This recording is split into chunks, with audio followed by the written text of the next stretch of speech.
আসসালামু আলাইকুম, স্বাগত জানাচ্ছি আরটিভির দুপুরের সংবাদে। শুনছিলাম মার্কেন্টাল ব্যাংক শিরোনাম। আপনাদের সঙ্গে আছে আমি সিনথিয়া রহমান। ঢাকা বিশ্ববিদ্যালয়ের 2020-21 শিক্ষাবর্ষের বিজ্ঞান অনুষদভুক্ত ক ইউনিটের মাধ্যমে ভর্তি পরীক্ষা শুরু হয়েছে। সকাল 11টার দিকে 1,17,957 জন পরীক্ষার্থীর মধ্যে ঢাকা বিশ্ববিদ্যালয় সহ আশেপাশের 16টি কেন্দ্রে 58,603 জন পরীক্ষার্থী এতে অংশ নেন। বেলা 11:30টার দিকে বিশ্ববিদ্যালয়ের কার্জন হলের 2টি পরীক্ষা কেন্দ্র পরিদর্শন করে সার্বিক পরিবেশ দেখে সন্তোষ জানান উপাচার্য অধ্যাপক ডক্টর মোহাম্মদ আখতারুজ্জামান। প্রথমবারের মতো এবার ঢাকা বিশ্ববিদ্যালয় ছাড়াও দেশের বিভাগীয় 7টি বিশ্ববিদ্যালয়ে ভর্তি পরীক্ষা হচ্ছে। প্রশ্ন ফাঁসকারী ও জালিয়াতি চক্রের ফাঁদে পা না দিতে পরীক্ষার্থী ও অভিভাবকদের প্রতি আহ্বান জানান উপাচার্য। যে কোনো ক্রমেই কোনো যেন জালিয়াতি চক্র, কোনো অসাধু চক্র তাদের খপ্পরে কেউ না পড়ে। কেননা আমরা কিন্তু ইতিমধ্যেই আপনারা দেখেছেন আমাদের একটি প্রত্যয় ছিল, দৃঢ় প্রত্যয়, যে আমরা সকল ধরনের জালিয়াতি চক্রের মূল উৎপাটন করব। সেটা ডিজিটাল হোক, যে কোনো ধরনের অবৈধ পন্থা অবলম্বন হোক, অসাধু উপায় অবলম্বন হোক, পরীক্ষা এই ধরনের অসাধু উপায় অবলম্বন করে ঢাকা বিশ্ববিদ্যালয়ে ভর্তি হওয়ার কেউ প্রয়াস নিলে যে কোনো পর্যায়ে যদি চিহ্নিত হয়, শনাক্ত হয়, তাহলে হোতা সহ সংশ্লিষ্ট শিক্ষার্থী তাদের বিরুদ্ধে কিন্তু আমরা কঠিন ব্যবস্থা নেই। জাতিসংঘের 76তম অধিবেশনে যোগদান উপলক্ষে যুক্তরাষ্ট্রে প্রায় 2 সপ্তাহের রাষ্ট্রীয় সফর শেষে দেশের উদ্দেশ্যে রওনা হয়েছেন প্রধানমন্ত্রী শেখ হাসিনা। আজ রাত 10:15টায় ঢাকায় পৌঁছানোর কথা রয়েছে তার। এর আগে স্থানীয় সময় বৃহস্পতিবার রাতে বিমান বাংলাদেশ এয়ারলাইন্সের একটি চার্টার্ড ফ্লাইটে সফরসঙ্গীদের নিয়ে ওয়াশিংটন ছাড়েন শেখ হাসিনা। তবে মাঝে ফিনল্যান্ডের হেলসিঙ্কিতে 2 ঘন্টার যাত্রা বিরতি করবেন বাংলাদেশ সরকার প্রধান। গেল 17ই সেপ্টেম্বর জাতিসংঘ অধিবেশনে যোগ দিতে ঢাকা ত্যাগ করেন প্রধানমন্ত্রী শেখ হাসিনা। বাংলাদেশ টেলিযোগাযোগ নিয়ন্ত্রণ কমিশন বিটিআরসির ঘোষণা অনুযায়ী আজ থেকে বিচ্ছিন্ন হয়ে যাচ্ছে অনিবন্ধিত মোবাইল ফোনের সংযোগ। এ পদক্ষেপে সন্তোষ প্রকাশ করেছে মোবাইল হ্যান্ডসেট বিক্রেতা ও গ্রাহকরা। তাদের মতে মোবাইল চুরি, ব্ল্যাকমেইলিং সহ অনেক অপরাধী নিয়ন্ত্রণ করা সম্ভব হবে এখন। তবে গ্রাহকদের দাবি নিবন্ধন যাচাইয়ে বিটিআরসিতে পাঠানো মেসেজের দ্রুত রিপ্লাই নিশ্চিত করতে হবে, তাহলে গ্রাহকের ভোগান্তি কমবে। দোকানে দাঁড়িয়ে যাচাই করে নিবন্ধিত মোবাইল হ্যান্ডসেট সংগ্রহ করা যাবে। ঘোষণা অনুযায়ী এখন থেকে অনিবন্ধিত মোবাইল উৎপাদন, আমদানি বা ক্রয় বিক্রয় করলে টেলিযোগাযোগ আইন অনুযায়ী ব্যবস্থা গ্রহণ করা হবে।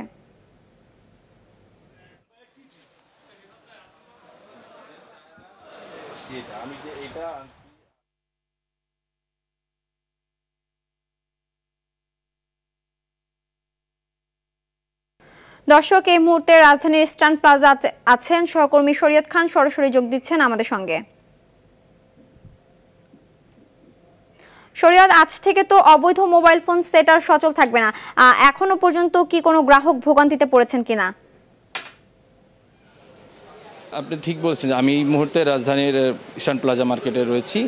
এখানে আসলে বিভিন্ন মার্কেট আমরা আজকে সকাল থেকে ঘুরেছি। যে আপনি যে বলছিলেন যে সরকার যে নির্ধারিত করে দিয়েছে সে সবাইকে আসলে মোবাইল ফোন কেনার সময় এখন একটু চেক করে কিনতে, সবাইকে আসলে বৈধ না অবৈধ ফোনটি চেক করার বিষয়টিও রয়েছে। তো সকাল থেকে যারা মার্কেটে মোবাইল ফোন দেখছেন বেশিরভাগ মানুষ তারা চেক করছেন এবং যারা ব্যবসায়ী তারাও চেক করেই দিচ্ছেন। তবে অনেকে করছেন না, কারণ অনেকে যারা করছেন না তাদেরকেও আসলে বারবার বলা হচ্ছে যে সবাই যেন এখন থেকে মোবাইল ফোনটি দেখে কিনেন, যেন মোবাইল ফোন অবৈধ মোবাইল ফোনের বিরুদ্ধে আসলে ব্যবস্থা গ্রহণ করার জন্যই এই সিদ্ধান্ত নেওয়া হয়েছে। তবে বেশিরভাগ ব্যবসায়ীরা কিন্তু এই সিদ্ধান্তটিতে আসলে সাধুবাদ জানিয়েছেন। তারা বলেছেন যে আসলে সরকারের যেমন রাজস্ব আয় বাড়বে, তেমনি আসলে অবৈধ ফোন ব্যবসায়ীরাও এখান থেকে আর কি বন্ধ হবে এইভাবে। আর যারা অনেকে অবশ্যই দু একটি সমস্যাও দেখেছেন যে চেক করার সময় যে মেসেজটি দেওয়া হয় সেই মেসেজটি যে বিটিআরসি থেকে যে রিপ্লাইটা আসে সেই রিপ্লাইটা একটু দেরি হয়, যার ফলে আসলে কাস্টমারদের বেশ কিছুক্ষণ অপেক্ষাও করতে হয়। এই ছিল আসলে মার্কেটের সর্বশেষ পরিস্থিতি। শরীয়ত, আপনাকে ধন্যবাদ। ফেসবুক আইডি হ্যাক করে অন্তরঙ্গ ছবি ও ভিডিও ছড়িয়ে দেওয়ার নামে অন্তত 2000 মেয়ের সঙ্গে প্রতারণা করেছে মাদারীপুরের শিবচরের শামীম, সজীব ও নোবেল। ভুক্তভোগী মেয়েদের ভয় দেখিয়ে তারা আদায় করত টাকা। 3 সাইবার অপরাধীকে গ্রেফতারের পর বেরিয়ে আসে এমন তথ্য। বারবার একই অঞ্চলের যুবকদের এমন অপরাধে জড়িয়ে পড়ার বিষয়টি ভাবিয়ে তুলেছে আইন শৃঙ্খলা রক্ষাকারী বাহিনীকে। আপেল শাহরিয়ারের রিপোর্ট। তৃতীয় শ্রেণীতেই শিক্ষা জীবনের ইতি। পড়াশোনায় বেশি দূর এগোতে না পারলেও সামাজিক যোগাযোগ মাধ্যম ব্যবহারে বেশ দক্ষ হয়ে ওঠেন মাদারীপুরের শিবচরে শামীম সর্দার ও সজীব খলিফা নামে দুই কিশোর। সেই দক্ষতা ভালো কাজে না লাগিয়ে অন্যের সামাজিক যোগাযোগ মাধ্যমের অ্যাকাউন্ট হ্যাক করার দিকে ঝুঁকে পড়েন। ওবায়দুর রহমান নোবেল নামে আরেক তরুণ মুদি দোকান ছেড়ে যোগ দেন তাদের সঙ্গে। তারা সবাই সেই দীক্ষাটা নেন ইউটিউব থেকে। এরপর চলে একের পর এক মেয়েদের আইডি হ্যাক করে গোপনীয় ছবি ও ভিডিও নেয়া। পরে টাকা না দিলে হুমকি দেওয়া হয় সামাজিকভাবে হেয় করার। ভুক্তভোগীদের একজন এই নববধূ জানালেন কিভাবে সাইবার অপরাধীরা তার আইডিতে ঢুকে জীবনটা বিষিয়ে তুলেছে। আমার কিছু পার্সোনাল ছবি আমার হাজবেন্ডের সাথে তারা কালেক্ট করছে, তো ওই ছবিগুলো আমার কাছে আবার পাঠানো হয়েছে অন্য একটা আইডি দিয়ে। পাঠিয়ে বলছে যে আমার মানে ছবিগুলো তারা মানে ভাইরাল করে দেবে যদি আমার কিছু শর্ত আছে ওটা যদি না মানি। আর হচ্ছে যে ওনারা অনেক মানে কিছু টাকা দাবি করে আমার থেকে, টাকাগুলো আমি দেই যাতে ওনারা আমার ছবিটা যাতে না ছাড়ে। আমার এক ফ্রেন্ড আছে, ওর থেকে ও 5,000 নিচ্ছে। আমার আইডি থেকে আবার আমার ওই ফ্রেন্ডকে লিঙ্কটা পাঠায়। আমি যদি ছবিগুলো ওইখানে না রাখতাম তাহলে হয়তো বা আমার এরকম প্রবলেমে পড়তে হতো না। গোয়েন্দারা জানান সংঘবদ্ধ আরও কয়েকটি সাইবার অপরাধী চক্রের তথ্য পাওয়া গেছে। অচিরেই নেওয়া হবে আইনের আওতায়। আমরা যেই 3 জন প্রতারককে ধরেছি তারা প্রায় আমরা যেটা তাদের ডিভাইস দেখেছি যে প্রায় 2000-এর মতো আইডি তারা হ্যাক করেছে এবং তারা পরস্পর ইন্টার কানেক্টেড। কেউ হয় তারা হয়তো কাজিন, একজন আরেকজনের কাজিন অথবা খুব ক্লোজ বন্ধু বান্ধব। এই অনুসন্ধান করতে গিয়ে আমরা দেখেছি যে মাদারীপুরের রাজৈর এবং শিবচর আর হচ্ছে ফরিদপুরের ভাঙা, তারপর হচ্ছে আপনার রাজবাড়ী সদর, এই এলাকাগুলিতে অসংখ্য এরকম হ্যাকার যাদের হ্যাকিংয়ের শিকার হয়েছে অসংখ্য ভিকটিম। তো স্পেসিফিকলি আসলে এই মুহূর্তে বলা সম্ভব না, বাট আমরা এ পর্যন্ত কাজ করতে গিয়ে আমরা মোর দেন আপনার 200 হ্যাকার্স আমরা অ্যারেস্ট করতে সক্ষম হয়েছি। আমরা প্রাথমিক জিজ্ঞাসাবাদে জেনেছি যে তাদের আশপাশেও এরকম অনেক হ্যাকার আছে যারা প্রতিদিন ঘুম থেকে উঠেই প্রথমেই তারা তাদের ডিভাইস নিয়ে বসে যে তাদের শিকার খোঁজার জন্য। সামাজিক যোগাযোগ মাধ্যম ব্যবহারে আরও বেশি সচেতন হওয়ার পরামর্শ এই গোয়েন্দা কর্মকর্তার। ফেসবুক আইডিতে 2 ফ্যাক্টর অথেন্টিকেশন এবং একটা ইমেইল অ্যাড্রেস যোগ করে রাখবেন। তারপর অথরাইজ লগ ইন অপশানটা আপনারা চেক করবেন। ফেসবুক আইডি বা মেসেঞ্জারে আমরা সবসময় বলে আসছি কখনোই নিজের একান্তই ব্যক্তিগত তথ্য, ছবি, ভিডিও অথবা কোনো কনভারসেশন আপনারা রাখবেন না। Apple Shahriar, RTV, Dhaka.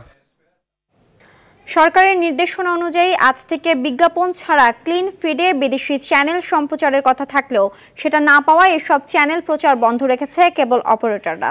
সকাল থেকে বন্ধ হওয়া টেলিভিশনের স্ক্রিনে এ সংক্রান্ত একটি নোটিশ দিয়েছে তারা। এদিকে বাংলাদেশের বিদেশি চ্যানেলগুলো বিদেশি বিজ্ঞাপন ছাড়া ক্লিন ফিড প্রচার না করলে শাস্তির ব্যবস্থা নেওয়ার উদ্যোগকে স্বাগত জানিয়েছে টেলিভিশন চ্যানেল ওনার্স অ্যাসোসিয়েশন অ্যাটকো। সংগঠনটি জানায় তথ্যমন্ত্রীর এই উদ্যোগ হাজার কোটি টাকার দেশীয় টেলিভিশন শিল্প ও বাংলা সংস্কৃতি রক্ষায় কর্মরত লাখো শিল্পী ও সাংবাদিক পেশার সুরক্ষায় বিশেষ ভূমিকা রাখবে।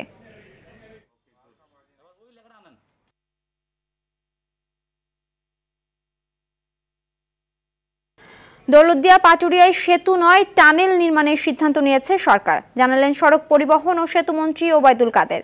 সকালে ইঞ্জিনিয়ার্স ইনস্টিটিউটে আয়োজিত এক সভায় একথা বলেন তিনি। মন্ত্রী বলেন, বাংলাদেশে নতুন করে আর কোনো সেতু নির্মাণ না করে টানেল নির্মাণ করার পরিকল্পনা করা হচ্ছে। পদ্মা সেতু ও মেট্রো রেল আগামী বছরই উদ্বোধন করা হবে বলে জানান ওবায়দুল কাদের। তিনি বলেন, প্রধানমন্ত্রী শেখ হাসিনার ভিশন 2041 সামনে রেখে মাস্টার প্ল্যান তৈরি করছে সরকার।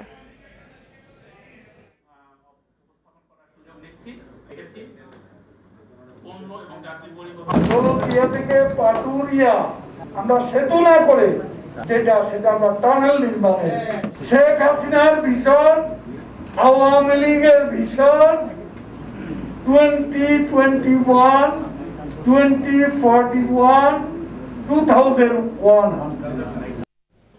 দর্শক, দিনাজপুরের হিলি চেকপোস্ট 0 পয়েন্ট থেকে বন্দর পর্যন্ত সড়কগুলোর বেহাল দশা। খানাখন্দে ভরা সড়কে একটু বৃষ্টিতেই পানি জমে বাড়ায় মানুষের দুর্ভোগ। সেখান থেকে সরাসরি যোগ দিচ্ছেন সহকর্মী আব্দুল আজিজ। আজিজ, কতদিন ধরে রাস্তার এমন খারাপ অবস্থা, এ ব্যাপারে প্রশাসন কি বলছে?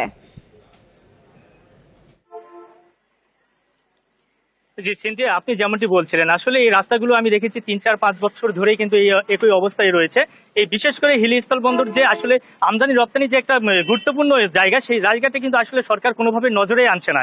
এখানে রাস্তাগুলো বেহাল দশা, এখানে বিশেষ করে বর্ষার সময় আপনার চলাচলে যেখানে একেবারে অনুপযোগী হয়ে যায়। এখানে প্রায় 1-1.5 ফিট আমরা দেখেছি রাস্তাগুলো খানাগন্ধে ভরপুর। এখানে কাদার কারণে কিন্তু অনেক সময় এখানে যে সাধারণ পথচারী রয়েছে তারা কিন্তু সঠিকভাবে চলাচল করতে পারে না। বিশেষ করে আপনাকে জানিয়ে রাখি, হিলি স্থল বন্দর কিন্তু বাংলাদেশের দ্বিতীয় বৃহত্তম স্থল বন্দর। এই স্থল বন্দর দিয়ে কিন্তু সরকার কোটি কোটি টাকার রাজস্ব নিয়ে থাকে, এখান থেকে পেয়ে থাকে। তারপরে কিন্তু সরকারের পক্ষ থেকে কোনো প্রকার এখন পর্যন্ত এই রাস্তাগুলো সংস্কারের কোনো প্রকার তেমন ভাবে পদক্ষেপ নেওয়া হয়নি। তবে আমরা গততে কিছুদিন আগে দেখেছি, বর্ষার আগ পর্যন্ত দেখেছি যে এখানে রাস্তাগুলোতে শুধুমাত্র ইট বিছিয়ে রাখা হয়েছে। ইট বিছিয়ে রাখার কারণে এই বর্ষা চলে গেলে বর্ষার কারণে কিন্তু ইটগুলো আবার কিন্তু ভেঙে চলে যাচ্ছিল। এটা কিন্তু চরম দুর্ভোগের মধ্যে পড়ে যায় এখানকার যে বন্দরে যে পণ্য নিতে আসা ট্রাক ড্রাইভারগুলো। আমি কিছুক্ষণ আগেও কিন্তু দিনাজপুর নির্বাহী প্রকৌশলীর সঙ্গে কথা বলেছি, তিনি আমাকে জানিয়েছেন যে আসলে সরকারের পক্ষ থেকে ইতিমধ্যে তারা বৈঠক করেছে এবং আগামী সপ্তাহে এটি টেন্ডার হবে এবং ডিসেম্বরের দিকে কিন্তু এই রাস্তাগুলো 4 লেনে উন্নতি করা হবে বলে তিনি আমাকে জানিয়েছে। তবে জনগণের মাঝে যে প্রশ্ন, তার আক্ষেপ ক্ষোভ, সেটি হচ্ছে যে আসলে সরকার কোটি কোটি টাকা রাজস্ব পাচ্ছে, কিন্তু রাস্তাগুলো কেন এমন বেহাল দশার মধ্যে ফেলে রেখেছে, এটি কিন্তু প্রশ্ন। এবং তাদের প্রাণের দাবি যে অচিরেই রাস্তাগুলো সংস্কার করবে সরকার, এটি কিন্তু প্রাণের দাবি বলে মনে করছে এখানকার স্থানীয়রা। তবে আপনাকে আরেকটা বিষয় জানিয়ে রাখি, বর্ষার সময় এখানে কাদা এবং যখন খরা হয়, অর্থাৎ যখন বর্ষা চলে যায় তখন কিন্তু ধুলা। এখন আপনি দেখতে পাচ্ছেন। ধন্যবাদ। এতক্ষণ হিলি থেকে জানাচ্ছিলেন সহকর্মী আব্দুল আজিজ। আগামী দিনে দেশের সবচেয়ে ভয়াবহ দুর্যোগের নাম হতে পারে ভূমিকম্প। গেল কয়েক দশক ধরে এমন আশঙ্কাও করে আসছেন আন্তর্জাতিক ও দেশীয় ভূতাত্ত্বিকরা। বিশেষজ্ঞরা বলছেন এর ফলে যতটা না ক্ষয়ক্ষতি হবে তার চেয়ে বরং বেশি ক্ষতি হবে ভূমিকম্প পরবর্তী সময়ে। আর এমন ভয়াবহতা থেকে সুরক্ষা পেতে এখনই প্রয়োজনীয় ব্যবস্থা নেওয়ার পাশাপাশি মানুষের সচেতন করার পরামর্শ দিচ্ছেন তারা। ভূমিকম্প নিয়ে মারুফ রেজার ধারাবাহিক রিপোর্টের আজ দেখুন তৃতীয় পর্ব। ছবি তুলেছেন নাজমুল হোসেন সাইমন। গেল 14 বছর ধরে আবহাওয়া অধিদপ্তরে ভূমিকম্পের তাৎক্ষণিক গতি প্রকৃতি নিয়ে কাজ করছেন আবহাওয়াবিদ মমিনুল ইসলাম। দুদিনের মধ্যে আপনার প্রায় 7-8টা ভূমিকম্প আমরা রেকর্ড করেছি। তিনি দেখালেন চলতি বছরের শুরু থেকেই দেশে ছোট ছোট ভূমিকম্প হয়েছে বহুবার। এর মধ্যে কেবল গেল 3 মাসেই দেশের উত্তর পূর্ব অঞ্চলে ভূমিকম্প হয়েছে 7 বার। ছোট ছোট ভূমিকম্পের পর একটা বড় ভূমিকম্প হয়। সিলেট এবং বা ডাউকি ফল্ট এরিয়াতে যদি একটা 7+ ম্যাগনিটিউড আর্থকুয়েক হয় এবং এটা যদি শ্যালো ডেপথে হয়, অর্থাৎ 10 to 15 বা 20 কিলোমিটার্সের মধ্যে ভূমিকম্পটা হয়ে থাকে, তাহলে তার ইম্প্যাক্ট ঢাকাতে অবশ্যই আসবে। এই আবহাওয়াবিদের মতোই শঙ্কা করছেন ভূতাত্ত্বিকরাও। বলছেন 3টি গতিশীল প্লেটে অবস্থানের কারণেই চরম ঝুঁকিতে বাংলাদেশ। এর মধ্যে 43% এলাকা উচ্চ মাত্রার, 41% মধ্যম আর 16% নিম্নমাত্রার ঝুঁকিতে। যে শক্তিটা দুটা প্লেটের পরস্পরমুখী সংঘর্ষের কারণে ক্রমান্বয়ে ভূত্বকের মধ্যে আপনার জমা হচ্ছে, সেই শক্তিটা আজ হোক কাল হোক এটা বের হতেই হবে। দীর্ঘদিনের একটা গ্যাপ সৃষ্টি হয়েছে। এই গ্যাপের মধ্যে যে এনার্জি এখানে জমা হয়েছে, অ্যাকোমোডেশন হয়েছে, সেটা যে কোনো সময় এটা আমাদের আউটবাস্ট হতে পারে। এমন অবস্থায় ভূমিকম্পের ঝুঁকির মাত্রা আরও বাড়িয়ে দিয়েছে অপরিকল্পিত নগরায়ন। কারণ পুরো ভবন তো বটেই, এমনকি নতুন ভবন নির্মাণেও খুব একটা গুরুত্ব দেওয়া হচ্ছে না ভূমিকম্পের বিষয়টি। ফলে একটি মাঝারি মাত্রার ভূমিকম্পেই ধসে পড়বে বেশিরভাগ ভবন। ঢাকার আসলে আমি মনে করি যে বাসার রেজিস্ট্যান্স ক্যাপাসিটি ভূমিকম্পের জন্য খুব একটা ভালো নাই। আরেকটা জিনিস আমাদের প্রবলেম হচ্ছে, আমরা খারাপ মাটিতে বাসা তৈরি করছি। কিন্তু আপনি যদি দেখেন বাংলাদেশ স্বাধীন হওয়ার পরে আমরা যত ডোবা নালা খালবি সব ভরাট করেছি। ওভারঅল যে সিনারিও, যে আমাদের আগের একটা স্টাডি থেকে আমরা দেখি যে 30 থেকে 40% বিল্ডিং কিন্তু ঢাকায় আসলে ভূমিকম্প সহনীয় করা নাই। বিভিন্ন রকম পরিকল্পনার কথা বলা হয়েছে, অনেকগুলো স্টাডি করা হয়েছে, কিন্তু এটার বাস্তবায়নমুখী কর্মসূচি একটাও নেওয়া হয় নাই। তার মানে প্রস্তুতির ঘাটতি, জনগণকে সচেতনতা করার ঘাটতি এবং ভবনগুলোকে নিরাপদ করার জন্য মধ্যে দিয়ে নগরায়ন নিরাপদ করার উদ্যোগের ঘাটতি, সবকিছু মিলে আমাদের বিপজ্জনকতা ভয়াবহ। এমন ভয়াবহ দুর্যোগ থেকে সুরক্ষা পেতে এক মুহূর্ত সময় নষ্ট না করার পরামর্শ ভূতত্ত্ব আর নগর পরিকল্পনাবিদদের। বলছেন এজন্য প্রাতিষ্ঠানিক উদ্যোগের সঙ্গে সচেতন করতে হবে সাধারণ মানুষকেও, নয়তো আগামীতে যে দিন অপেক্ষা করছে বাংলাদেশের জন্য সেটি কেবলই হতে পারে চরম ধ্বংসের ইতিহাস। মারুফ রেজা, RTV, ঢাকা। জনসন ডাবর ও ইমামির মতো নামি দামি ব্র্যান্ডের বিদেশি প্রসাধনী তৈরি হচ্ছে লালবাগ চকবাজার সহ রাজধানীর আশেপাশের এলাকাতেই। অনুমোদনহীন এসব প্রসাধনী তৈরিতে ব্যবহার করা হচ্ছে নানা রকম ক্ষতিকর রাসায়নিক। এসব পণ্য তৈরিতে যুক্ত থাকার অভিযোগে ৩ জনকে গ্রেফতার করেছে মহানগর গোয়েন্দা পুলিশ। আপেল শাহরিয়ারের আরেকটি রিপোর্ট। উপায় নেই, নামি দামি ব্র্যান্ডের এসব প্রসাধনী নকল। চাহিদা বেশি থাকা এসব নকল পণ্য দিনের পর দিন বাজারজাত করে আসছিল সংঘবদ্ধ একটি চক্র। এসবের মূল বাজার রাজধানীর চকবাজার। পরে তা ছড়িয়ে পড়ে শপিং মল সহ দেশের বিভিন্ন দোকানে। চাহিদা বেশি, তার উপর বাজার মূল্যের 3 ভাগের 1 ভাগ দামে এসব প্রসাধনী পাওয়া যাওয়ায় অসাধু ব্যবসায়ীরাও কিনছেন দেদারসে। রাজধানীর লালবাগ চকবাজার সহ আশপাশের এলাকাগুলোতে ব্যাঙের ছাতার মতো গজিয়েছে এসব নকল কারখানা। আইনশৃঙ্খলা বাহিনীর চোখ ফাঁকি দিতে অন্ধকারে খুপড়ি ঘরগুলোতে চলে বিভিন্ন কোম্পানির প্রসাধনী তৈরি। চকবাজার এলাকায় তেমনি এক কারখানার সন্ধান পায় গোয়েন্দারা। গ্রেপ্তার করা হয় 3 জনকে, যারা দীর্ঘদিন ধরে এমন অপকর্ম করে আসছিল। এরা দীর্ঘদিন এই কাজ চালিয়ে যাচ্ছে এবং ঢাকা সহ ঢাকার বাহিরে পুরো দেশেই তারা এই তাদের ভেজাল প্রসাধনী ছড়িয়ে দিচ্ছে এবং এটার কয়েকটা টায়ার এটার সাথে রিলেটেড। একটা হচ্ছে প্রস্তুতকারক, একটা হচ্ছে আপনার প্যাকেজিং, একটা হচ্ছে ডিস্ট্রিবিউটর, একটা হচ্ছে ক্রেতা। হ্যাঁ, এবং এরা সবাই যারা কিনছে তারা 3 ভাগের 1 ভাগ দামে কিনছে। সুতরাং তারা জেনে শুনেই ভেজাল জিনিস তাদের দোকানে রাখছে এবং সাধারণ ক্রেতাকে ঠকাচ্ছে এবং ক্ষতির মুখে ফেলে দিচ্ছে। অসাধু ব্যবসায়ীদের তালিকা হচ্ছে উল্লেখ করে অচিরেই অভিযান পরিচালনা করা হবে বলে জানালেন এই গোয়েন্দা কর্মকর্তা। যেটা আগে দিনের বেলা প্রস্তুত করতো, এখন রাত 1টার পরে শুরু করে প্রস্তুত করা বা 2টোর পরে শুরু করে প্রস্তুত করা, চুরি করে। হ্যাঁ, তো স্বাভাবিকভাবেই এই পুরন ঢাকা খুব ঘনবসতিপূর্ণ এলাকা এবং এইটার একটা ট্রেডিশন আছে, যেমন একই বিল্ডিংয়ে মানুষও থাকছে, আবাসিক এরিয়া, তার ভিতরে আবার দোকান পাট, ব্যবসা প্রতিষ্ঠান, কারখানা সবগুলো একসাথে। এটা একটা ট্রেডিশন।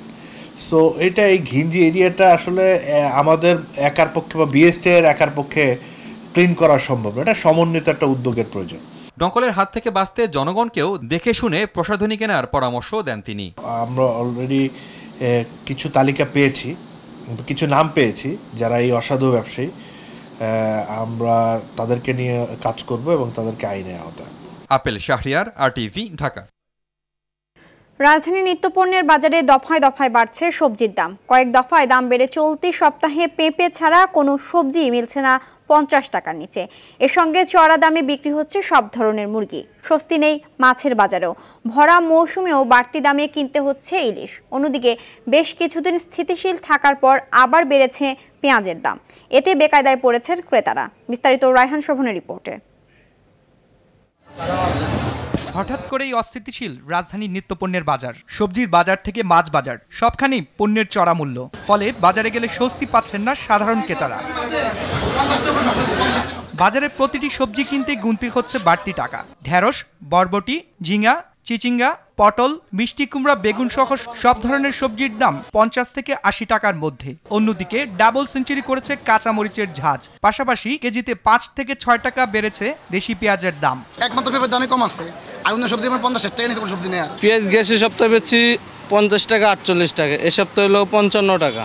এদিকে গেল 1 মাসে কয়েক দফায় দাম বেড়ে উচ্চ মূল্যে স্থির হয়ে আছে সোনালী ও লেয়ার মুরগির দাম। বাজারের সরবরাহ পর্যাপ্ত থাকলেও দাম বাড়ার পেছনে বিক্রেতারা দেখাচ্ছেন নানা অজুহাত। 1 মাস আগে ব্রয়লার ছিল 130-35 টাকা, এখন 170 টাকা কেজি। সোনালী ছিল 220 টাকা কেজি, এখন 320 টাকা কেজি হয়ে গেছে। দিন বাই দিন দামটা বাড়ছে, তাতে আমাদের মতো মধ্যবিত্ত পরিবার বা উচ্চবিত্ত বলেন নির্দিষ্ট মাসের বেতনের মাধ্যমে চলাটা খুবই কঠিন। গত সপ্তাহে মুরগি নিচ্ছি 125 টাকা কেজি, সেই তুলনায় আজকে দেখতেছি 170 টাকা কেজি। আমরা যদি এখন মাছ মাংসের দামগুলো না কমায় তাহলে তো আমরা আলু ভর্তা, সবজি এগুলো দিয়ে ভাত খেতে হবে। সবজি ও মুরগির মতো স্বস্তি নেই মাছের বাজারেও। ভরা মৌসুমেও সাধারণ মানুষের থালায় জুটছে না মাছের রাজা ইলিশ। ইলিশের মতো বাড়তি দামে বিক্রি হচ্ছে অন্যান্য নদ নদীর মাছ। 1.5 কেজি সাইজ হলো 1400, আর 1 কেজি সাইজ হলো 1100। আমদানি নাই দেখে মাছের দাম বেশি। গেল 1 মাস ধরে অস্থিরতা চলছে চিনির বাজারে। প্যাকেট ও খোলা চিনির দাম প্রতি কেজিতে বেড়েছে 5 থেকে 8 টাকা। এছাড়া সব ধরনের নিত্যপণ্যের দাম বাড়ায় বেকায়দায় পড়েছে স্বল্প ও মধ্য আয়ের মানুষ। মনিটরিংয়ের মাধ্যমে বাজার ব্যবস্থা নিয়ন্ত্রণের দাবি ক্রেতাদের। রায়হান শোভন, RTV, ঢাকা। নির্দিষ্ট কোনো জায়গা না থাকায় প্রধান সড়কেই চলছে নেত্রকোনা সদরের বনুয়াপাড়া বাস স্ট্যান্ডের কার্যক্রম। এতে প্রতিনিয়ত সড়কটিতে যানবাহনের জটলা থাকায় চরম ভোগান্তি পোহাচ্ছেন এলাকাবাসী। তবে শিগগিরই সমস্যা সমাধানের আশ্বাস দিয়েছেন জেলা প্রশাসন। নেত্রকোনা প্রতিনিধি গজনবী বিপ্লবের তথ্যচিত্রে বিস্তারিত শাহাবুদ্দিন শিহাবের রিপোর্টে।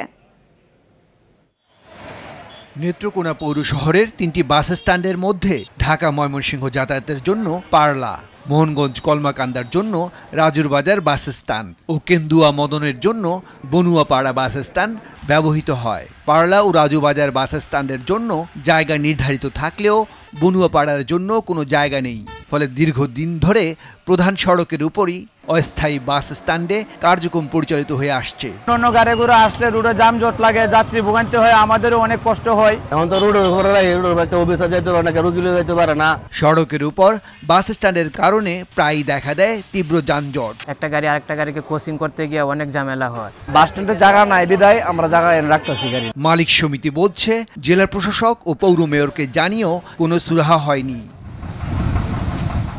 তবে দ্রুত সময়ের মধ্যে সমস্যা সমাধানের আশ্বাস দিয়েছেন জেলা প্রশাসক। আমরা একটা কমিটি করেছি, আমি নিজের সহ আমাদের এসপি সাহেব, মেয়র সাহেব সহ আমরা যৌথভাবে সম্ভাব্য জায়গা খোঁজার জন্য ইতিমধ্যে আমাদের কাজ শুরু হয়েছে। আমরা আশা করছি আমরা একটা সম্ভাব্য জায়গা খুঁজে নিয়ে আমরা এটা যথাযথ কর্তৃপক্ষের নিকট প্রস্তাব প্রেরণ করব। শুধু আশ্বাস নয়, প্রতিশ্রুতির বাস্তবায়ন চান নেত্রকোনাবাসী। শাহাবুদ্দিন শিহাব, RTV। দর্শক, করোনা ভাইরাস নিয়ে আতঙ্কিত হবেন না, সতর্ক হন, নিজে পরিচ্ছন্ন থাকুন, মাস্ক পরুন, অন্যকে সচেতন করুন। এই সংকট মুহূর্তে প্রয়োজনীয় সব তথ্য নিয়ে আপনাদের পাশে আছে RTV। দুপুরের সংবাদ এ পর্যন্তই। RTVর সবশেষ সংবাদ জানতে যে কোনো মোবাইল ফোন থেকে 24141 নম্বরে ডায়াল করুন। আর মোবাইল ফোনে সংবাদ দেখতে অ্যাপ স্টোর, গুগল প্লে বা উইন্ডোজ স্টোর থেকে ডাউনলোড করুন RTV অ্যাপস। এছাড়া তাৎক্ষণিক ও বিনোদন সংবাদ জানতে বিশ্বের যে কোনো প্রান্ত থেকে ভিজিট করুন rtvonline.com, facebook.com/rtvonline ও youtube.com/rtvdigitals। এখন থেকে RTVর সব বিনোদনমূলক অনুষ্ঠান দেখতে পারবেন RTV প্লাসে। ধন্যবাদ সবাইকে।